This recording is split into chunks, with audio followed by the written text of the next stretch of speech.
అసలు ఎవరిని అడగొద్దు. ఆ నా కొడుకులు ఈ నా కొడుకులు అడగాల్సిన అవసరం మనకేంటి? మన హక్కు అది. మన రాజ్యాంగ హక్కు. మనం పుట్టాము.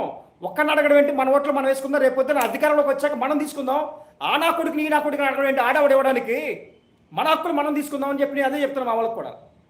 నువ్వు చెప్పావు కదమ్మా, మా వాళ్ళకి ఆన్లా నేను చెప్పిన లాంగ్వేజ్లో మా వాళ్ళకి ఆనుద్ది. అదేనా?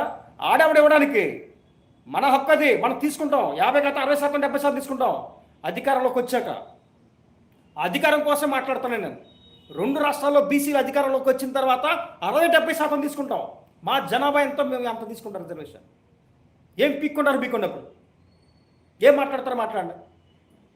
నువ్వెవడు ఇవ్వడానికి? నిన్నెందుకు అడుక్కుంటావు? నువ్వెవడు అడగ నిన్నెందుకు అడుక్కుంటావు? ఇది అడుక్కున్నారంట. అడుక్కోవడానికి అండి మా వాళ్ళకి అదే చెప్పా కదా. మా బీసీ వర్గాల్లో మాట్లాడితే అర్జీ రాయడం, ఆడి దగ్గరికి వెళ్ళి ఫోటో ఇవ్వడం, మాకు రిజర్వేషన్ కావాలండి అర్జీ పెట్టడం. ఆడేవాడా ఇవ్వడానికి? బొచ్చుగాడు ఆడెవడాడు? మనం తెచ్చుకోవాలి. హక్కు మనది. మన బీసీ హక్కు. మనం జనాభా ఎంత మనం తీసుకోవడం. మన హక్కులు మనకు ఉన్నాయి. వాటిని అడగాల్సిన గతండి. రేపు తెచ్చుకుందాం. రాజ్యాధికారం తెచ్చుకుందాం.